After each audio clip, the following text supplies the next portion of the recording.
Abra sua Bíblia comigo no Evangelho de Lucas, no capítulo 5. Nós vamos ler dos versículos 33 até o 38. Lucas 5, de 33 a 38. Eu vou ler na Nova Almeida atualizada. Esse texto diz: então eles disseram a Jesus: os discípulos de João frequentemente jejuam e fazem orações, e os discípulos dos fariseus fazem o mesmo, mas os seus discípulos comem e bebem. Jesus, porém, lhes disse: será que vocês podem fazer com que os convidados para o casamento jejuem enquanto o noivo está com eles? No entanto, virão dias em que o noivo lhes será tirado, e então, naqueles dias, eles vão jejuar. Se você puder, repita comigo essa frase: naqueles dias, eles vão jejuar. Só mais uma vez a última parte: eles vão jejuar.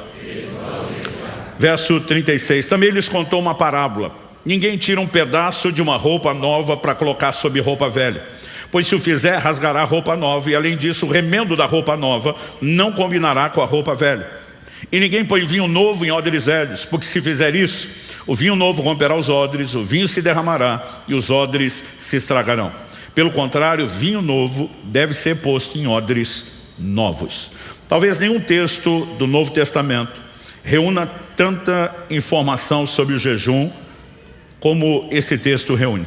O Senhor Jesus é indagado sobre o assunto do jejum, mas em vez de apenas discutir o que, nosso Senhor vai abordar respostas que envolvem o quando e até mesmo nas entrelinhas o porquê jejuar. É importante que a gente considere, antes de mais nada, que todas as vezes que Jesus fez uso da alegoria do noivo, em todos os evangelhos, em todas as suas parábolas, todas as vezes, sem exceção, ele o fez para falar de si mesmo.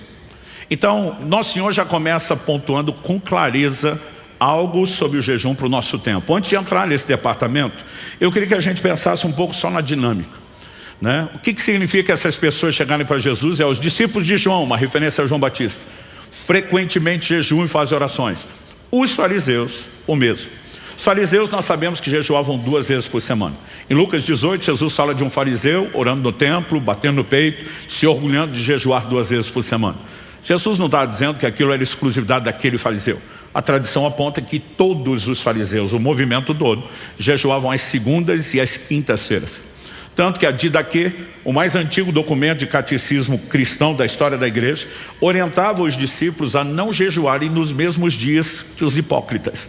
Então, eles observavam as quartas e sextas-feiras.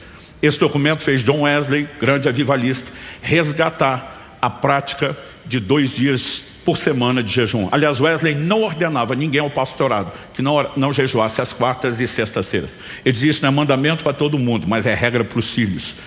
E nós nunca vemos em nenhum lugar da história o avivamento sendo trabalhado, manifestado, sem que o mesmo caminho que o pavimento esteja presente, que envolve sempre arrependimento, santificação, oração e jejum.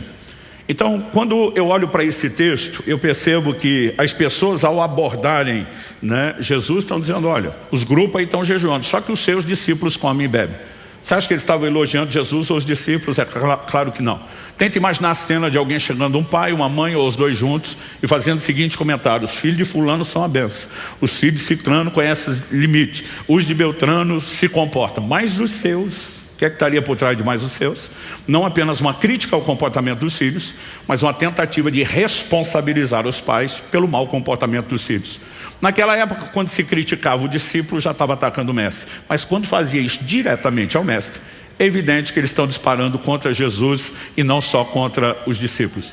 É nesse momento que Nosso Senhor usa uma alegoria cultural que para eles não era nem um pouco difícil de entender. O jejum sempre esteve associado ao arrependimento, à aflição da alma, ao luto. Então ele diz: numa hora de festa, os convidados estão lá para celebrar e eles não vão jejuar, porque o noivo está presente. E é aí que nós precisamos entender que, ao usar essa ilustração, Jesus está dizendo para quando seria o jejum. Ele diz: quando o noivo for tirado, ele não está fazendo menção dos 3 dias de ausência entre morte e ressurreição. Ele está dizendo: a partir do momento que ele fosse assunto aos céus, durante todo o período da sua ausência, até o dia do seu bendito e glorioso retorno, os seus discípulos iriam jejuar. Isso responde uma pergunta que é meu primeiro tópico: o jejum é para hoje? Evidentemente que sim. Durante muito tempo eu dizia às pessoas, porque você não encontra no Novo Testamento uma ordenança, um imperativo para o jejum. Você tem lá vigiai, tem orai, mas não tem jejuai. Então durante muito tempo eu equivocadamente dizia, gente, se não tem uma ordem, ninguém é obrigado a fazer. Mas para encorajar o povo, mesmo entre aspas, sem ser obrigado, que é o que eu acreditava na época, eu simplesmente dizia, mas só quem jejua vai acessar certas manifestações do sobrenatural, que quem não jejua não chega lá. Um dos exemplos que eu dava, quando os discípulos perguntam para Jesus, por que é que nós não conseguimos expulsar o demônio daquele menino que o pai trouxe? E nosso Senhor responde, essa casta não sai a não ser por meio de jejum. Então dizia, os que jejuam vão ter experiências, quem não jejua não tem. Então, se você acha que tinha que fazer só por obrigação, eu faço por uma motivação, eu quero o sobrenatural. E aliás, nesse mês nós vamos seguir a toada, provocando vocês a respeito de vivermos numa dimensão muito mais profunda do sobrenatural. Mas em janeiro de 2022, Deus me chamou, num desses períodos de jejum que eu tenho feito, a estudar sobre jejum como nunca antes. Eu analisei profundamente cada texto das Escrituras, fui ler tudo que podia, não só sobre a teologia, fisiologia do jejum, eu estava mergulhado nisso. Um dia, isso não era a frequência diária, eu lembro que eu marquei exatamente o momento em que eu comecei a estudar e tomar notas e parei. Eu fiquei 18 horas mergulhado em cima das Escrituras, dos materiais. Eu fiz isso ao longo de 40 dias. Foi nesse tempo que eu escrevi o livro A Cultura do Jejum. E eu saí de um artigo que durante anos era tudo que eu tinha conseguido entender sobre jejum para um livro de 270 páginas. Porque Deus foi abrindo a minha mente. E naquele dia, especificamente esse que eu passei um longo tempo, o Espírito Santo começou a me confrontar. Quer dizer, durante anos você tem dito às pessoas que se não jejuar, está tudo bem. O que você está dizendo não é pecado, não é obrigação. Então quem quer mais vem, quem não quer fica à vontade. E o Senhor me disse, considera Mateus capítulo 6. Parte do ensino de Jesus no Sermão do Monte. Ele fala sobre 3 coisas que os antigos chamavam do cordão de 3 dobras. Nosso Senhor ensina sobre esmola, sobre oração e sobre jejum. O que era o cordão de 3 dobras na mente de crentes de muito tempo atrás? Eles diziam, nós não apenas vamos orar e jejuar, mas a comida que não comemos será colocada na mesa de quem não tem. E eles combinavam essas coisas. Jesus não ensinou sobre as 3 coisas em conjunto aleatoriamente. Ele fazia tudo com um propósito. Então naquela hora o Espírito Santo me questionou, se um crente que você pastoreou por 20, 30 anos dissesse que deu uma ou nenhuma esmola em todo esse tempo, você o consideraria um cristão espiritualmente saudável? Eu falei, de jeito nenhum. O Senhor me disse, por que não? Eu falei, porque a esmola tem que ser parte de uma prática, não pode ser algo tão esporádico ou nunca ser feito. E diz, e se o mesmo crente dissesse que nunca orou uma vez só, para você estaria tudo bem? Eu falei, de jeito nenhum. Oração tem que ser parte de uma conduta recorrente. Não tem como trabalhar isso de outra forma e dizer que a pessoa é saudável. O Senhor me disse, pois é, mas eu ensino sobre o jejum em conjunto com as 2 coisas. E para você, está tudo bem dizer que eles jejuam se quiser. E eu fiquei chocado, eu nunca tinha parado para pensar nisso. O Senhor começou a falar ao meu coração sobre Mateus capítulo 6, de 16 a 18. Ele diz, quando jejuardes. Ele nunca disse se. Ele não colocou, se der na telha, se uma hora você estiver de bobeira, cansou de comer, e quiser fazer, diz, quando vocês fizerem. E naquele momento eu comecei a perceber, quando vocês fizerem, não é ser, há uma diferença enorme. Eu falei, Deus, eu nunca vi isso. Eu nunca vi ninguém que falou isso. E honestamente eu estou assustado. O Senhor não quer que depois de 2000 anos de evangelho eu vá falar uma coisa que ninguém falou, sem respaldo de ninguém. O Senhor diz, o fato de você não ter ouvido não quer dizer que ninguém falou. E na hora o Espírito Santo falou comigo, levante, pegue na última fileira de livros, eu estava no escritório de casa, na última prateleira de livros, da esquerda para a direita, o 3º livro.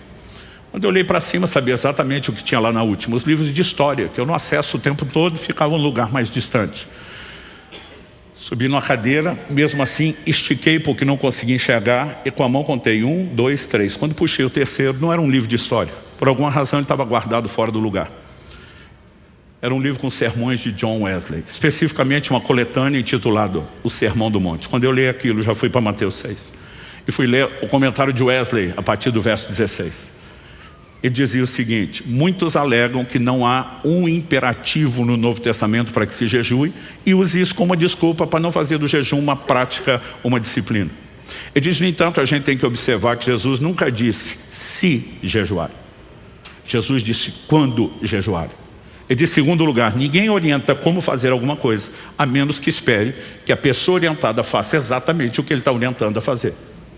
Então nós temos declarações de Jesus nesse tempo, entre a sua ausência e o seu retorno, eles vão jejuar, né? Quando vocês jejuarem. E nós temos relativizado isso. Gente, eu tenho feito pesquisas, já fiz isso algumas vezes, com milhares de cristãos nas redes sociais respondendo. Primeira pergunta: quem já fez pelo menos um dia de jejum na vida? Não estamos nem falando de jejuador recorrente, mas você teve uma experiência, você saiu do zero para pelo menos uma na vida. Para não dizer 60%, 59 ponto alguma coisa, ponto 7, ponto 8, responder nunca ter feito um dia de jejum na vida. Estamos falando de milhares e milhares de crentes. A amostragem estatística era muito boa. Dos 40 que já fizeram, a próxima pergunta: quem faz com frequência? O grupo diminui. Dos que fazem com frequência, a próxima pergunta: quantos já fizeram mais de um dia? E o número só vai diminuindo. Ou seja, estatisticamente, nós temos, falando de uma igreja brasileira, um povo que ainda não entendeu o que é jejuar. E nós precisamos entender qual é a importância do jejum. Então, quando Jesus está dizendo que o jejum é para hoje, eu creio que eu e você deveríamos fazê-lo não apenas porque se espera que faça, mas também porque a gente de alguma forma entende, porque Jesus colocou mais informação na resposta. Ele poderia simplesmente ter dado uma resposta curta, objetiva, simplificada, mas ele fez questão de responder de uma maneira bem elaborada. Para quê? Para que introduzisse certos elementos que nos ajudassem a entender e compreender a importância do jejum. Então, antes de seguir qual é o impacto, o resultado, o efeito que o jejum terá sobre as nossas vidas, eu queria começar destacando algo. Em primeiro lugar, as pessoas me perguntam demais: pastor, quais são as regras do jejum? Eu falo, o jejum só tem uma regra. E a regra é que não tem regra. Ponto final. Porque sempre tem um fariseu querendo dar pitaco no jejum dos outros. Primeiro jejum que eu fiz, eu brinquei, hoje eu tenho vergonha, mas na época era o que eu sabia. Eu pulei uma refeição só, que era o almoço, estava com 15 anos de idade, ainda enchi o bucho de refrigerante, com medo de desmaiar por falta de glicose. Eu e alguns amigos, quando alguém soube que nós tínhamos feito um jejum de uma refeição só, regada a refrigerante, né, a pessoa falou, isso não é jejum coisa nenhuma, né, jejum não pode nem bala açucarado, não sei de onde eles inventam isso, né, e vocês fazem um negócio, isso é uma vergonha. Eu fiquei mal, pedi perdão para Deus, falei, desculpa aí, prometo melhorar da próxima vez. Só que eu e os meus colegas estávamos numa conferência e nós decidimos jejuar pelo único do grupo que ainda não era batizado do Espírito Santo e estava desanimado demais. À noite ia ter uma vigília, alguém falou, olha, fulano já é buscador crônico do batismo do Espírito Santo, nós precisamos fazer alguma coisa para ajudar ele a romper, senão ele vai desanimar, vai desviar. E naquela noite, quando nosso amigo finalmente foi batizado do Espírito Santo, ninguém convencia aquela molecada que o jejum não tinha funcionado. Honestamente, não estou aqui para garantir que foi isso, mas isso me despertou o interesse. Aí eu comecei a descobrir, né, que as pessoas faziam mais do que uma refeição. E eu comecei a pular 2 refeições e dizer, meu Deus, não morri. Tá tudo bem. Daqui a pouco, desculpe, tem gente que fazia 3 refeições, 24 horas. Aliás, um dia desse alguém perguntou, pastor, jejum de refrigerante é válido? Eu falei, isso já está na categoria libertação, filho. Não é nem jejum, você pode tirar da sua vida. Mas eu comecei a praticar jejuns de um dia. Dos 15 aos 18, eu fui evoluindo, a ponto de aos 18 anos de idade, fazer de 3 a 7 dias na água quase todo mês. E ao longo dos anos eu fui me exercitando na prática, mas honestamente, não se falava sobre isso. Eu nunca ouvi uma mensagem, uma pregação sobre jejum, até ali a fase dos meus 18 anos de idade, quando comecei a ouvir uma pessoa falar disso, irmã Valnice Milhomes, que eu homenageei e fiz uma dedicatória para ela no meu livro, porque foi uma das pessoas que mais me influenciou sobre o assunto, mas ninguém falava.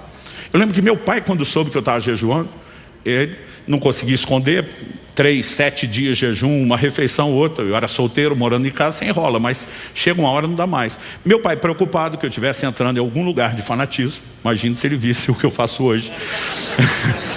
Ele vem conversar comigo. Foi a primeira vez que nós tivemos uma conversa sobre jejum. Foi nesse dia que meu pai soltou, sem querer, que ele fazia jejuns. E eu lembro que eu fiquei indignado. Eu falei, o senhor, além de meu pai, é meu pastor. E eu não sei que o senhor jejua, eu estou indo procurar estranho para aprender com isso. E meu pai olha para mim e diz assim, Jesus falou que não é para contar que jejua. Meu pai falou isso, eu falei, como é que é? Gente, meu pai, vocês não têm noção.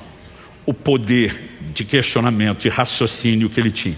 Acho que a mente do meu pai era um nível assim já gênio, brilhante. Ele estudava na Vulgata, no latim, na Septuaginta, no grego, no original hebraico. O homem foi quem tirou a TV de casa e forçava a gente a ler. Ele tinha uma capacidade assim fora do comum. Então, ninguém era doido de enfrentar meu pai. Mas nesse dia eu olhei para meu pai, na petulância dos 18 anos, falei, como é que é, pai? O senhor está dizendo que Jesus falou? Sim, lá no sermão. Eu falei, eu sei o texto que o senhor vai citar. Jesus falou para não tocar trombeta. Ou seja, não se vangloriar. Isso é diferente de não contar. Eu falei, vamos por parte. O mesmo ensino foi colocado em relação às esmolas, que não é para tocar trombeta. Agora, a Bíblia fala que Dorcas, ela era muito operosa nas boas obras e todo mundo sabia disso. Então só está querendo dizer que ela não escondeu da forma como deveria. Segundo, Paulo em 1 Timóteo 5, falando de quais viúvas seriam colocadas na lista de sustento da igreja, e diz que tinha que ter testemunho de boas obras. Quer dizer que se ela só fizesse escondida, não entraria na lista. Eu falei, nós estamos falando do mesmo contexto. Eu falei, pai, o senhor acredita mesmo que Jesus mandaria a gente fazer uma coisa que ele mesmo não fez? O que você está falando? Eu falei, Jesus estava sozinho quando jejuou. Como é que nós sabemos que ele jejuou? Quem o senhor acha que vazou a notícia? Ele riu do jeito que vocês riram, nunca pensei nisso. Eu falei, se ele pode contar, a gente não pode? Falei, uma coisa é compartilhar com discípulos que você quer encorajar, a outra é tentar se vangloriar disso. Eu falei, quem não jejua já não fala porque não faz. Quem jejua não conta para não pecar, como é que nós vamos aprender sobre isso? E meu pai falou, nesse sentido você tem razão. Só que em janeiro de 2022, quando escrevi esse material, o Espírito Santo falou comigo, você lembra daquela conversa? Eu falei, lembro. Ele falou, guardadas as devidas proporções, você não fez muito diferente do seu pai. Você impactou apenas a família e os discípulos que estão perto.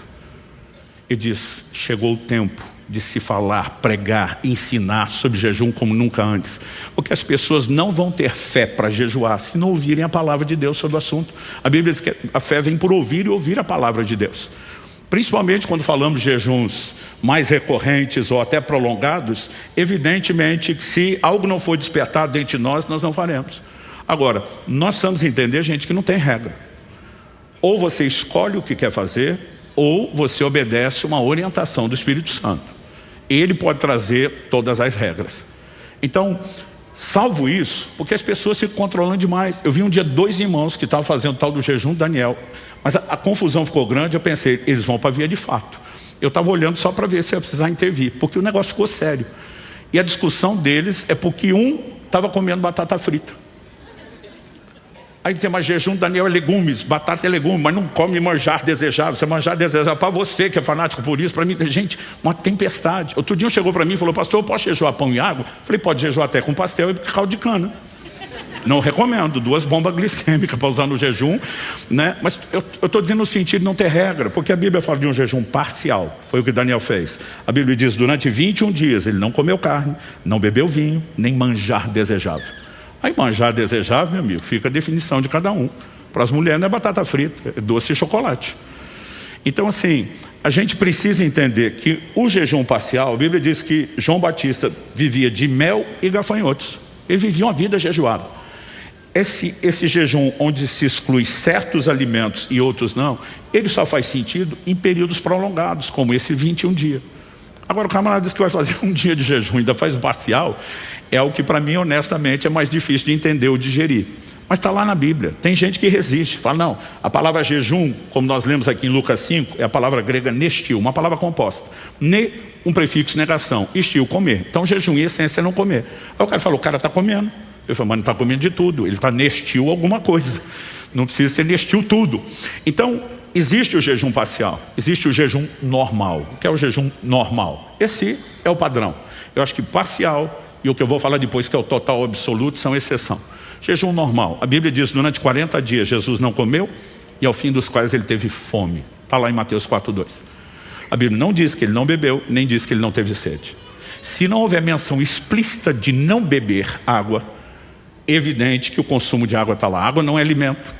Seu corpo é constituído de quase 70%, né, de água, e você precisa se manter hidratado. No jejum prolongado nem se fale, né? Então, às vezes as pessoas, elas cometem alguns erros por falta de entendimento, não só fisiológico, mas até bíblico.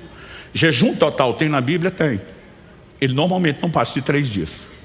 O jejum que Esther convoca nos seus dias, 3 dias, sem comer nem beber.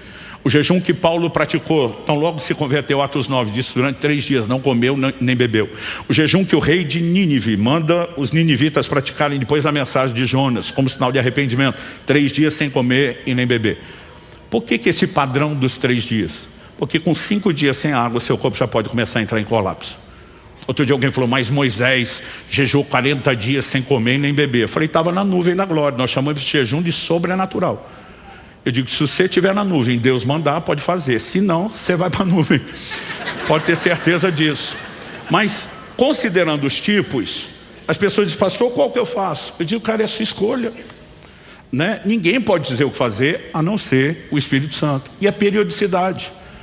A gente também não pode controlar. Podemos despertar movimentos de encorajamento, como John Wesley fez. E não ordenava pastores que não jejuassem às quartas e sextas. Porque dizia, vocês têm que ser modelo de disciplina para o povo. Pelo menos dentro dessa casa, com meus filhos ministeriais, vai ser assim. Mas ele podia estabelecer um padrão para os seus ministros, mas nós não podemos controlar a vida de ninguém. Então, a gente precisa entender que, embora não haja regras, não significa que a gente tem que ficar tão solto que não faça nunca. O jejum é para esse tempo. E se espera que nós jejuemos. Você pode dizer amém? Segundo tópico. O primeiro é questionar se o jejum é para hoje, dar uma geral. Eu quero entrar agora no terreno do impacto que o jejum produz em nós, os efeitos, resultados. Mas eu quero separar agora em 2 aspectos. Impacto pessoal, enquanto indivíduos, e o impacto coletivo. O que isso desperta no avanço do reino de Deus, falando agora de todo mundo. Então, em segundo lugar, eu quero falar do impacto pessoal. Eu me lembro que aos 15 anos de idade, ouvi a irmã Valnice Milhomens citar essa expressão. Depois eu leria num livro de Kenneth Hagin, né, que também influenciou muito ela. Imagino que talvez a frase possa ser dele. Mas ele dizia, o jejum não muda Deus. O jejum muda você. O jejum não é para convencer Deus a te abençoar. Você já tem toda a sorte de bênçãos nas regiões celestiais em Cristo Jesus. Em outro momento eu quero falar do como o jejum nos ajuda a acessar o sobrenatural, né? Mas não significa que Deus ficou com mais vontade de abençoar do que tinha antes, ou que você tenha mais direito do que tinha antes. Mas Ele tem um profundo impacto. Ele vai liberar sua fé, Ele vai criar sensibilidade espiritual. Há uma série de coisas que nós podemos falar. Mas eu quero me concentrar no que Jesus apresentou nesse texto. Interessante que não só aqui em Lucas 5, de 33 a 38 que nós lemos, mas em Mateus 9, de 14 a 17, e também Marcos 2, de 18 a 22, os primeiros 3 evangelhos são chamados de sinóticos, porque eles são muito parecidos na construção, tanto da narrativa dos eventos da vida de Jesus, dos milagres e dos ensinos, né? Já o evangelho de João é um estilo completamente diferente, fora da caixinha comparado aos demais. Então a gente, quando estuda, apresenta esses 3 como sinóticos, são muito parecidos. Nos 3 evangelhos, nós temos a mesma pergunta sendo feita a Jesus, a mesma resposta sendo dada, e as mesmas parábolas sendo apresentadas na resposta. Por que eu estou destacando que isso acontece nos 3? Porque o que quer que seja que Jesus queria comunicar com aquela alegoria, não pode ser separado do assunto do jejum. Quando a gente fala das leis de hermenêutica, os princípios de interpretação bíblica, Jesus só falou disso dentro de um contexto, jejum. Não significa que o que ele falou não seja maior, aplicável a algo mais do que o jejum, mas que está intimamente relacionado com o jejum. Então vamos concentrar no que Jesus falou no verso 36. Ele começa, o texto diz assim, também lhes contou uma parábola. Ele começa dizendo, ninguém tira um pedaço de roupa nova para colocar sobre roupa velha. Pois se o fizer, rasgará a roupa nova, e além disso o remendo da roupa nova não combinará com a velha. Quando Jesus diz ninguém faz, ele não está falando de impossibilidade, está falando de bom senso. Então vamos tentar olhar para isso com a lente cultural da época. As pessoas não tinham acesso fácil à roupa como eu e você temos hoje. Não existia indústria têxtil. Toda a confecção era manual, artesanal, né? E você começa a falar não só da dificuldade de produzir, da qualidade do tecido. Jesus, num certo momento, diz, os que vestem roupas luxuosas estão nos palácios. Quando você pega a pirâmide social, era o topozinho lá de cima que tinha acesso a roupas de luxo, roupas boas. A maioria das pessoas não tinham. Quando Jesus envia seus discípulos pregar o evangelho, diz, não precisa levar outra túnica. Já imaginou que maravilha, viajar sem mala, só com a roupa do corpo? Era isso que eles faziam. Aliás, se você lembrar, quando os gibeonitas, lá em Josué capítulo 9, vão para Josué tentando simular que eles eram de uma terra distante, queriam fazer uma aliança, sem contar que era vizinho. Eles chegam com roupas velhas, sandálias velhas e pães embolorados. Mas eles dizem, quando nós saímos da nossa terra, esses pães eram frescos, a roupa e a sandália eram novas. Por que depois de uma longa viagem alguém chegaria naquele estado? Gente, eles não tinham hotel no meio do caminho, dormia, né, no chão, no relento. Lavava a roupa na hora de tomar o banho no rio, quando achava ela secava no corpo. A roupa já não tinha qualidade. Tratada dessa forma, a maior parte das pessoas não se vestiam bem. As roupas eram rotas, velhas, costumavam ser rasgadas e remendadas. Essa era a realidade da maior parte das pessoas. Então, quando você abrir o guarda-roupa e for tentar largar aquela murmuração comum, tenho nada para vestir hoje, lembre que nem Salomão, em toda a sua glória, teve um guarda-roupa como o seu. E essa era a realidade deles. Agora, imaginando que cada um entende isso, a grande maioria da população para quem Jesus está falando, ele diz, ninguém que está com uma roupa rota, velha, rasgada, e recebe uma roupa nova de presente. E roupa na época não era composição, como nós fazemos, calça, camisa. Todo mundo usava túnica. A gente prefere falar túnica porque o homem não gosta de falar vestido, né? Mas todo mundo usava uma peça única. Então, quando Jesus está dizendo que ninguém faria, qual é a proposta? Imagina o cara recebendo uma roupa nova. A lógica, o bom senso, nem precisa de muito, sugere. Descarta a velha, pega a nova, problema resolvido. Agora imagina a pessoa objetando quando está ganhando de presente a nova. Não preciso disso tudo, é muito pano. Eu só tenho uns buracos aqui voltando. Então só me deixa recortar aí da roupa nova o que falta aqui para eu consertar a velha. Então Jesus disse que ninguém faz por bom senso. Mas ninguém faria porque ele está tocando no assunto. Porque ele sabia que no plano espiritual a gente seria inclinado a fazer essa bobagem, essa insensatez. E até hoje tem muito crente querendo viver de remendo em vez de renovo. Basicamente o que Jesus está dizendo é que o novo que Deus oferece não pode ser adaptado na sua estrutura velha. Ele diz, o velho só tem uma finalidade para você, descarta. Paulo escreve aos Efésios e fala da nossa mudança de comportamento como uma troca de roupa. Despisse do velho homem, vestisse do novo homem. É uma troca, porque o que a gente trazia antes não serve para mais nada. E não deveria haver adaptação. Quem está entendendo? Na sequência, Jesus conta outra parábola para falar a mesma coisa. Ninguém põe vinho novo em odres velhos, porque se fizer isso, o vinho novo romperá os odres, o vinho se derramará, os odres se estragarão. Pelo contrário, o vinho novo deve ser posto em odres novos. Primeiro vamos fazer a distinção, o que é vinho novo e vinho velho.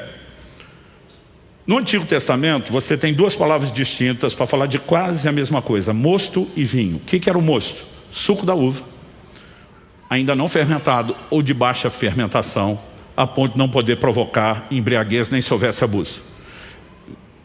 O vinho já tinha passado o processo natural de fermentação. Então, a uva que era espremida lá no lagar, pisada, o suco tirava, pelo açúcar natural da fruta, um processo natural de fermentação começaria, era só uma questão de tempo. E aí é que ele passaria a ter teor alcoólico. Esse álcool nunca foi inserido de forma artificial, industrial, sempre foi um processo natural. Agora, no grego eles não tinham uma palavra para falar do suco, como nós temos no português, e outra para falar do vinho. Então se usava vinho novo, ainda não fermentou, vinho velho, já está fermentado. É que o velho para nós soa como se fosse deterioração. Jesus vai dizer na sequência, né?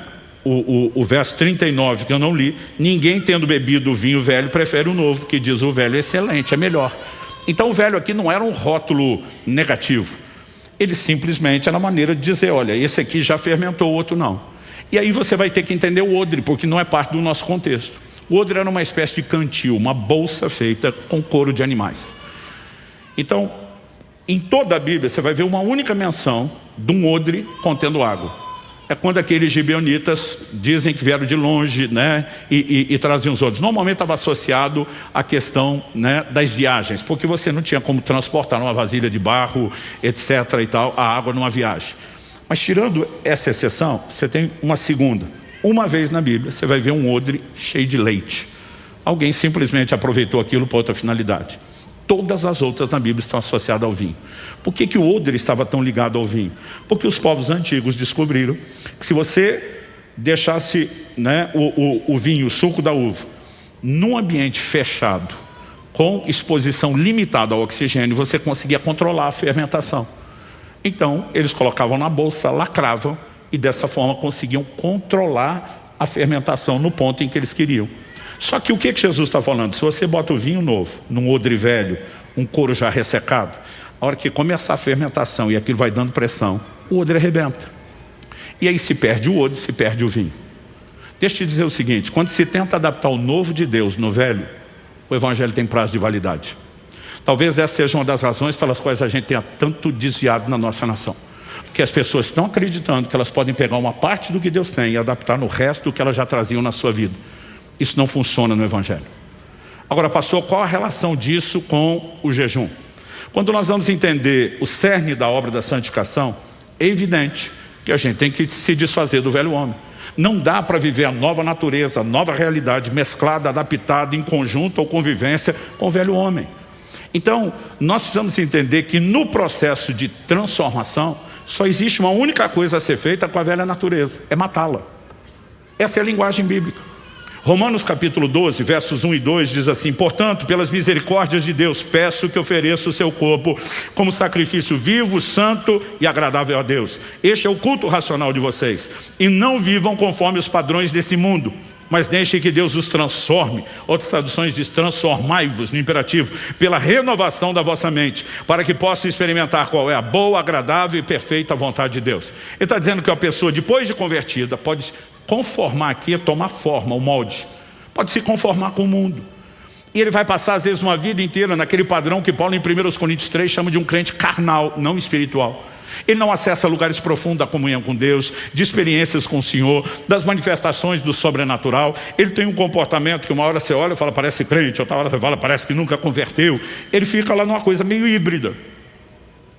Agora, o que nós precisamos entender é que é nossa responsabilidade de entrar no processo de transformação. E para isso, duas coisas são claramente apresentadas aqui. Tem que ter uma mudança de mentalidade, em segundo lugar. Em primeiro, ele diz, ofereça o corpo de vocês como um sacrifício vivo. Sacrifício vivo é um paradoxo, gente.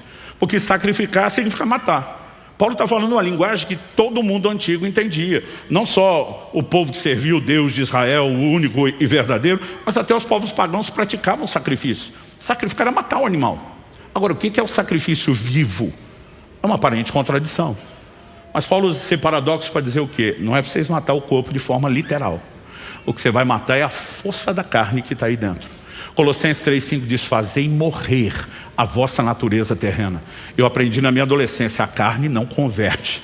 Tem que ir para a cruz, tem que matar a miserável. Agora, isso não envolve apenas domínio próprio.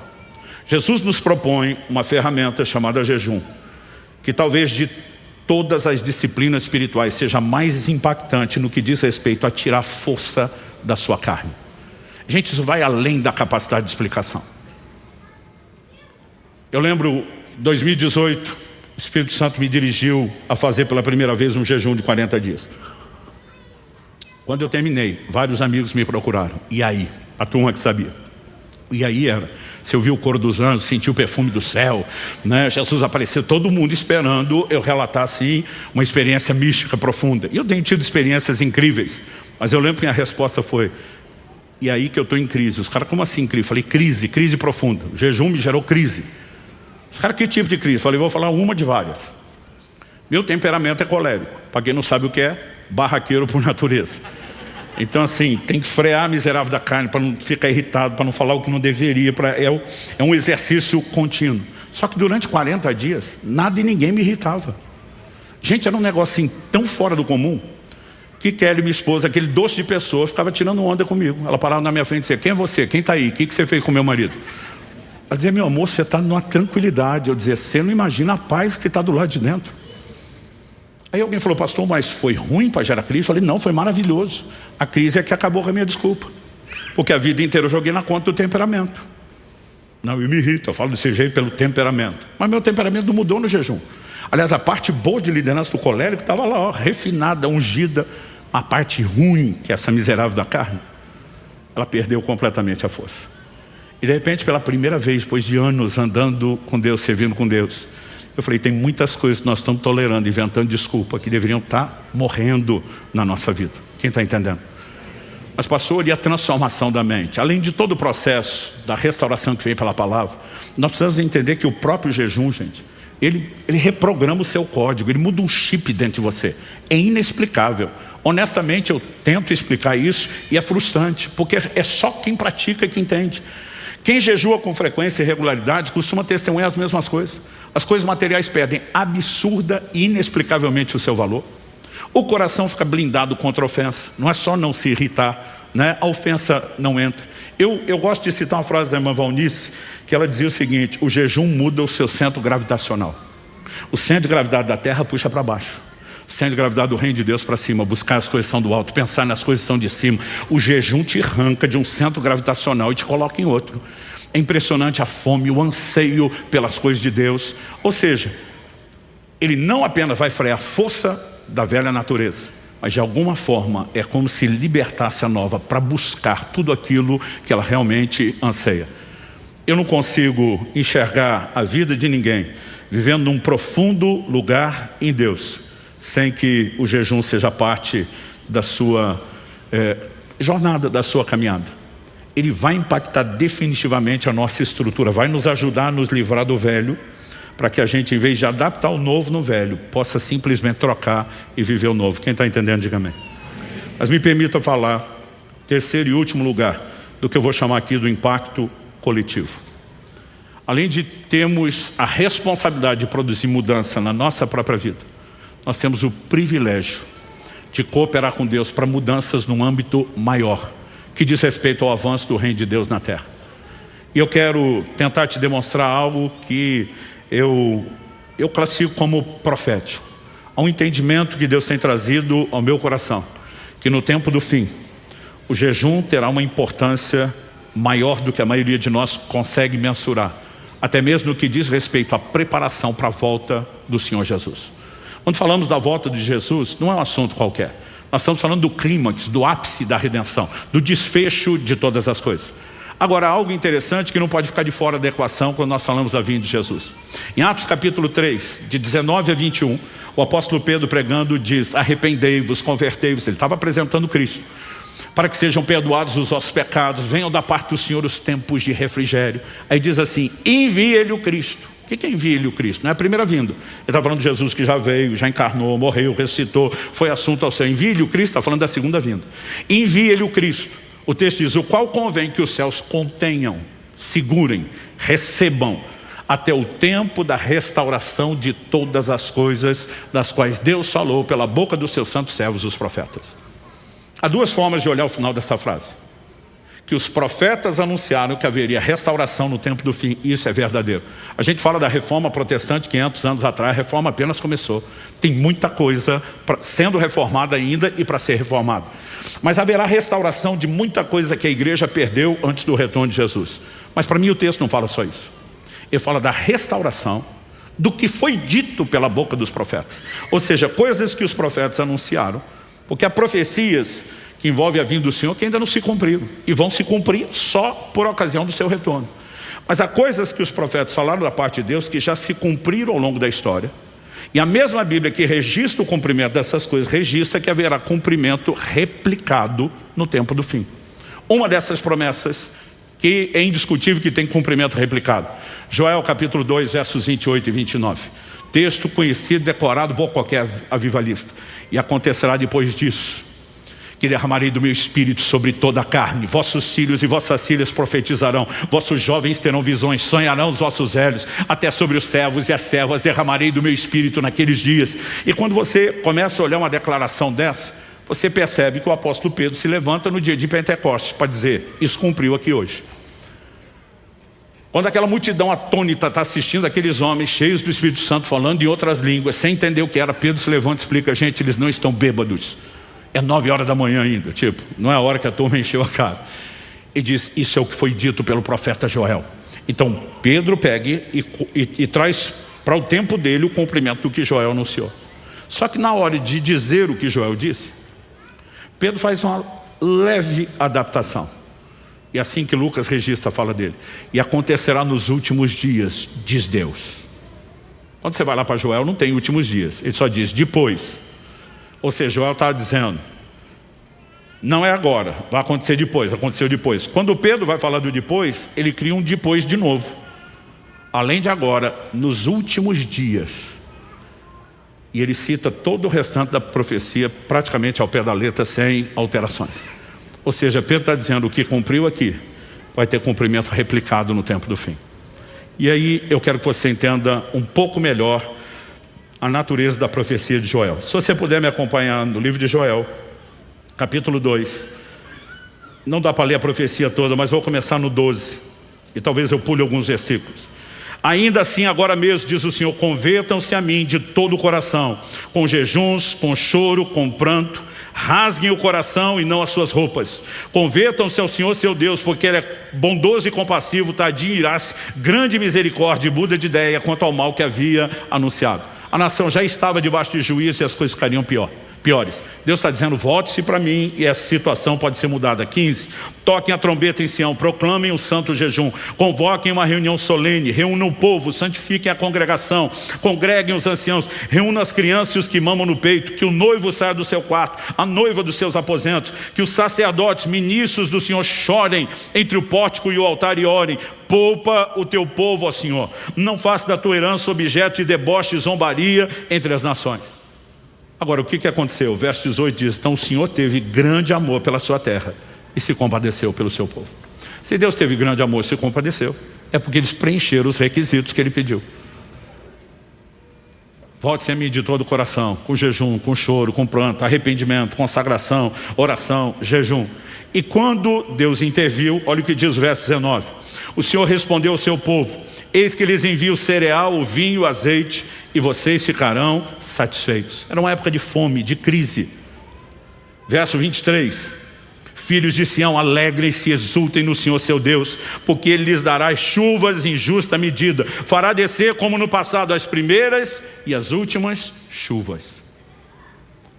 Quando as chuvas fossem restauradas nos seus ciclos, e o que eram as primeiras e últimas chuvas, ou chuva temporã e serôdia, de acordo com as versões mais antigas. As primeiras chuvas vinham antes do plantio. Elas amoleciam o solo, facilitavam o trabalho da terra searada, favoreciam, a condição da terra para receber a semente que germinaria. Mas depois das primeiras chuvas, vinha um período de alguns meses de estiagem. E depois vinham as últimas chuvas, que eram mais abundantes e intensas que as primeiras. Esse detalhe é importante. Mais abundantes e intensas que as primeiras. Qual era o propósito das últimas chuvas? Fortalecer não apenas o crescimento, como também a maturação do fruto. Então, se esperava isso antes de chegar na colheita. E Deus está dizendo, eu vou restaurar como no final. Qual era o resultado? Que eles teriam boa colheita. 24. As eiras se encherão de trigo, os lagares transbordarão de vinho e de azeite, e restituirei os anos que foram consumidos pelo gafanhoto. Verso 26. Vocês terão comida em abundância, ficarão satisfeitos, louvarão o nome do Senhor seu Deus, que fez maravilhas em favor de vocês. 27. Vocês saberão que eu estou no meio de Israel, que eu sou o Senhor, o Deus de vocês, não há outro, e nunca mais meu povo será envergonhado. E aí vem o 28. E acontecerá depois disso, que derramarei do meu espírito sobre toda a carne. A frase depois disso aqui tem dois significados, possibilidade de entendimento. Depois de vocês preencherem os requisitos que eu propus, nós podemos chegar na consequência. Então ele está falando de causa e consequência. E depois, cronológico. Agora vocês só vão viver a restauração das chuvas naturais, mas vai chegar a hora em que eu vou restaurar as chuvas espirituais. Aí ele começa a falar do derramar do Espírito Santo. Particularmente eu creio que no contexto de Joel as duas coisas estavam envolvidas. Eles precisavam praticar o princípio que desataria as bênçãos, mas a parte da chuva espiritual era um depois cronológico. Agora, quando a gente fala dessas chuvas, a gente precisa entender que elas também são parte de uma figura relacionada ao mesmo assunto da vinda de Jesus. Em Tiago, no capítulo 5, no verso 7, a Bíblia diz, portanto, irmãos, sejam pacientes até a vinda do Senhor. Por que Tiago está pedindo paciência? Porque esse assunto da vinda de Jesus foi de um extremo ao outro logo no primeiro século. Gente. Pensa no assunto que deu pano para manga. As primeiras reações das pessoas, Jesus está voltando, alguns começaram a adotar até um tom irresponsável. Paulo em 2 Tessalonicenses tem que dizer, quem não trabalha não coma. Eu consegui entender a turma dos Tessalonicenses, porque na década de 80, gente, se falava, pregava, cantava, ensinava sobre a vinda de Jesus, como nós não fazemos hoje. Era assim, a temática quase que principal dos cultos, das canções, de tudo. Eu com 15 anos de idade, conversando com os outros adolescentes crentes, a gente pensava assim, fazer faculdade para quê? Jesus está voltando. Trabalhar para quê? Jesus está voltando. A única coisa que a gente não abria mão era casar. Então a gente dizia, Maranata, vem Senhor Jesus, mas espera eu casar. Como se pudesse casar sem estudar e trabalhar. Mas na cabeça do adolescente é mais fácil entender, mas os adultos começaram a migrar para esse lugar. E Paulo teve que botar ordem. Depois, a conversa já foi outra. Paulo diz para os Tessalonicenses: ninguém de modo algum vos engane, como se o dia do Senhor já tivesse chegado. Você está dizendo: não, gente, não é que Jesus está demorando, ele já voltou, vocês perderam o bonde. Só que lá na frente a coisa foi para outro extremo. E essa é a razão da segunda carta de Pedro, quando no capítulo 3, no verso 4, ele fala de pessoas que escarneceriam da vinda do Senhor, dizendo: desde que os pais dormiram, os primeiros líderes, tudo permanece do mesmo jeito, tipo, ele voltou coisa nenhuma. Então, eles vão de uma ansiedade e irresponsabilidade em como tratar isso, até um ponto de simplesmente questionar. Tiago está dizendo: gente, sejam pacientes. Ele prometeu que volta, é a palavra dele. Ele vai voltar.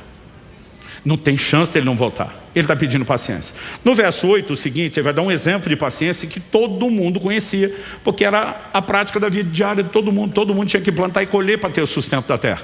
Ele diz no verso 8: eis que o lavrador aguarda com paciência o precioso fruto da terra, até receber as primeiras e as últimas chuvas. Sejam também vocês pacientes, fortaleçam o coração, pois a vinda do Senhor está próxima.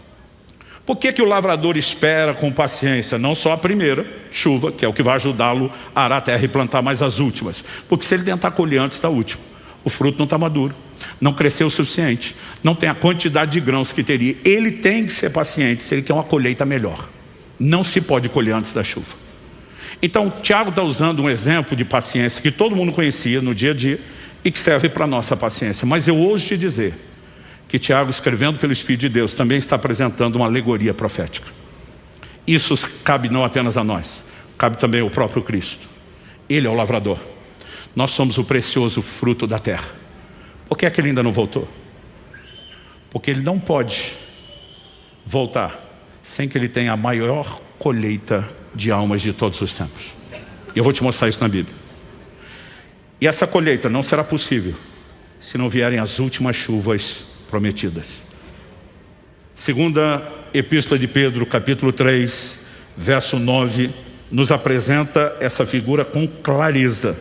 O texto sagrado diz assim: o Senhor não retarda a sua promessa, ainda que alguns a julguem demorada.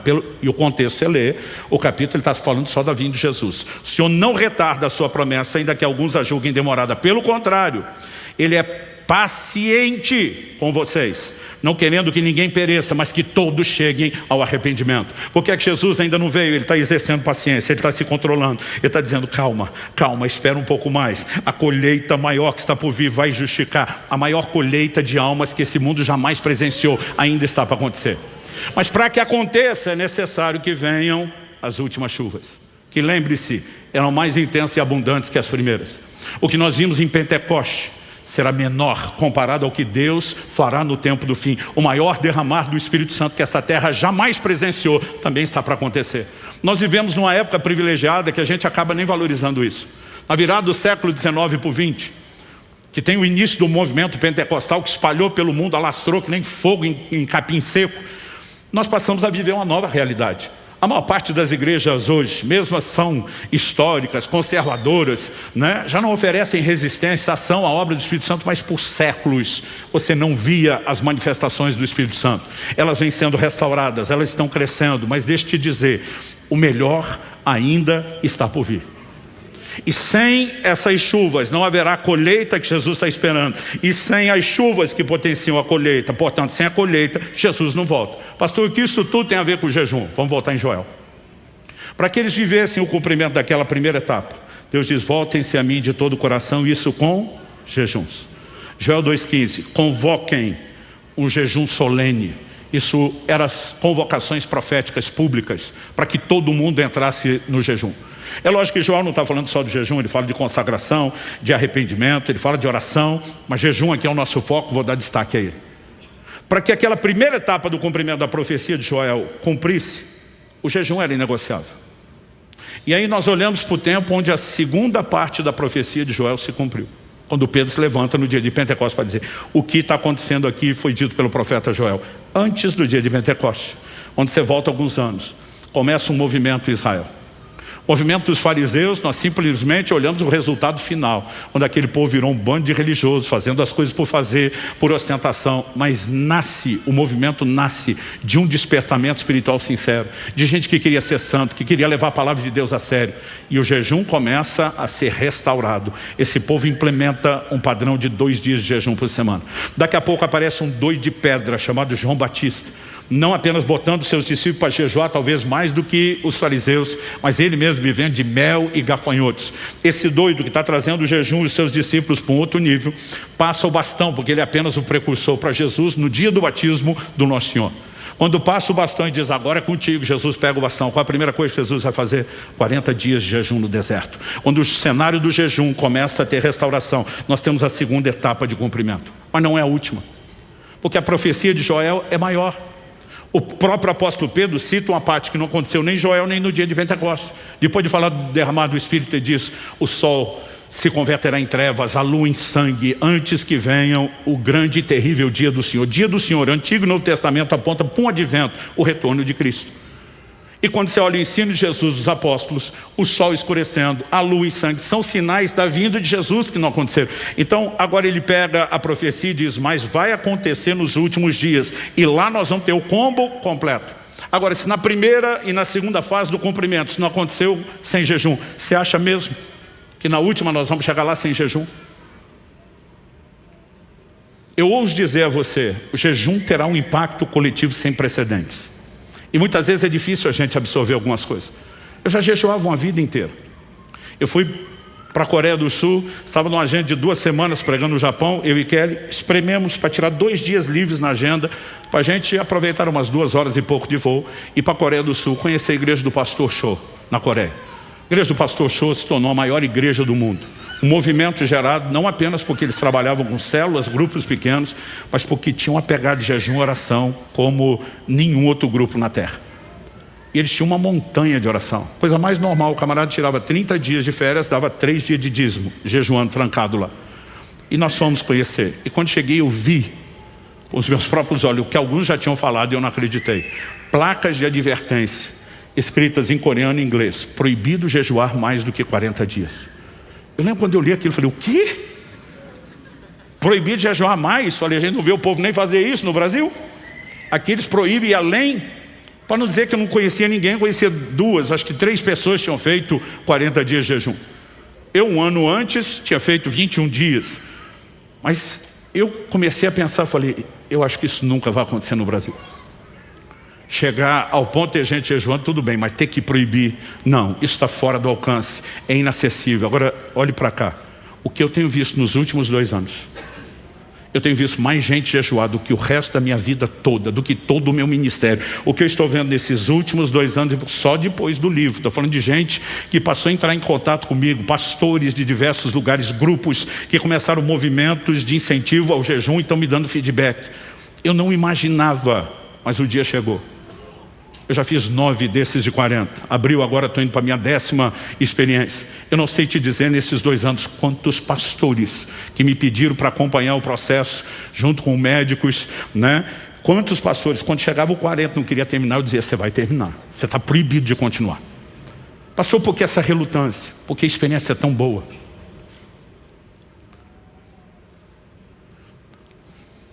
Não tem uma vez que chega a hora de quebrar o jejum que não faça isso chorando. As pessoas dizem, pastor, está ansioso para comer? Eu digo, não, dá dó de comer, dá dó de terminar. Você tem que dizer para você mesmo, daqui a pouco você vai fazer outro. Porque as pessoas começam a entrar num lugar de plenitude espiritual, emocional, física, tão extraordinário, que você diz, eu não quero parar. E como depois de hospício, o lugar que mais tem doido é a igreja, a gente brinca com isso, eu tenho que ficar falando para esses pastores, ninguém, se não tiver uma palavra de Deus, ninguém passa. Eu não imaginaria. Gente, honestamente, eu perdi a conta de quanta gente eu proibi, mas me ouça com atenção, isso é só o começo. Nós veremos um movimento, uma cultura de jejum sendo instalada como nunca antes. E há uma convocação vindo do trono de Deus. Nós estamos nos organizando. Eu ia fazer um grande movimento para esse jejum de abril. Eu entendi da parte de Deus, deixa orgânico, mas provavelmente nós vamos fazer isso para setembro. Orientando, trabalhando antes a preparação, ajudando muita gente como fazer isso. Mas Há 1 ano e meio atrás, um pouquinho mais do que isso, eu lembro de uma experiência que minha esposa e meus 2 filhos me acompanharam num jejum de 40 dias. Eu estava emocionado. Eu falei, Deus, já não tem muito doido para fazer 40 dias. Uma família inteira. Eu falei, isso é histórico. Eu lembrei que não era só eles. Uns 20 dos nossos pastores e líderes, que já sabiam a época que eu estava jejuando, resolveram fazer junto. E eu lembro que eu falei para Deus, eu não chamei ninguém. E quando eu falei, eu não chamei ninguém, poucas vezes eu ouvi a voz de Deus tão contundente na minha vida. Ele me disse, quem chamou fui eu. E pela primeira vez eu fico atônito pensando, há um chamado vindo do próprio Deus nesse tempo. Eu quero te garantir, sim. Ninguém pode te dizer o como fazer, a periodicidade, o tipo, a duração. Mas nós precisamos afinar o ouvido e começar a corresponder. A maioria de nós não deveria migrar para um prolongado sem treino. Eu digo, tem que ter treino, tem que ter direção de Deus, tem que ter acompanhamento médico quando falamos do prolongado. Mas, gente, nós podemos começar a fazer o mínimo, podemos começar a fazer o que nunca fizemos. Um dia desse, um cara colou do meu lado no final de um evento e falou, pastor, meu sonho é fazer esses jejuns de 40 dias que você faz. Falei, quanto você já fez? Ele falou, nenhum. Aí ele, como é que eu começo? Falei, de meio, começa de meio-dia. Sabe? Então assim, eu não quero botar pressão, não quero dizer que você tem que ir para o lugar onde eu estou frequentando, visitando e decidi permanecer lá. Mas eu fiz uma promessa 3 anos atrás aqui que eu vou seguir cumprindo. Vocês vão me ver falar sobre jejum como nunca antes. Eu vou perturbar vocês como nunca antes. Que não falte informação, que não falte estímulo, que não falte provocação, orientação, advertência. Porque existe mais. Nós podemos entrar no lugar mais profundo, com impacto pessoal e gerando um grande movimento de Deus. Vamos ficar em pé para parecer que está acabando?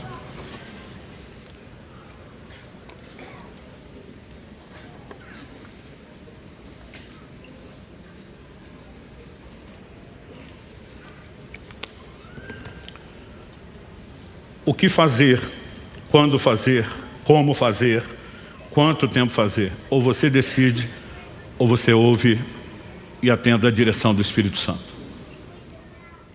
Sempre tem um fariseu querendo dar pitaco no jejum dos outros. E ninguém deveria te controlar. Ninguém pode te dizer o que fazer. De vez em quando, nós podemos ter convocações proféticas. E eu acredito que essa coisa que eu estou sinalizando, que faria em abril, sentir Deus me freando, e deixar para setembro, eu creio que é uma convocação profética.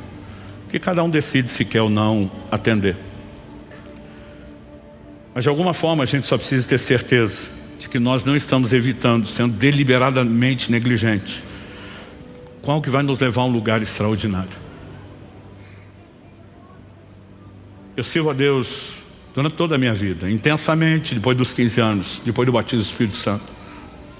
Honestamente, eu nunca vivi. E nem achava ser possível viver o que eu estou experimentando nos últimos anos.